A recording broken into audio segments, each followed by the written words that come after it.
امروز که تو سرم فکر بود که با این اسپری چیکار کنم، به یه فکر رسیدم. رفتم سراغ ماشین، چادر رو زدم بالا و شروع کردم به اینکه چادر رو گذاشتم داخل صندوق. در رو بستم، رفتم سراغ ماشین، شروع کردم به این محتویاتی که میشه باز کنی.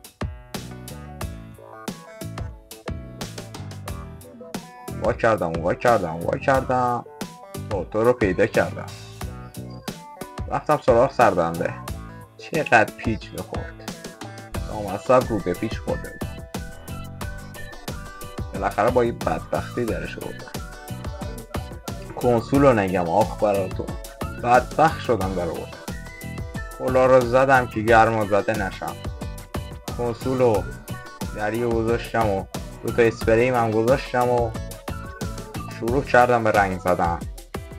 پیس پیس پیس پیس پیس پیس پیس پیس پیس رنگش زدم. پیس پیس پیس دوراش رنگ زدم. پیس پیس پیس برش داشتم تا بذارمش یه جای دیگه که خشک بشه. کنسول آوردم و این داخلیش در آوردم و رنگ زدم. البته کنسول هم رنگ زدم و فقط گوشیم همون موقع افتاد زمین، نشد براتون ویدیو بگیرم.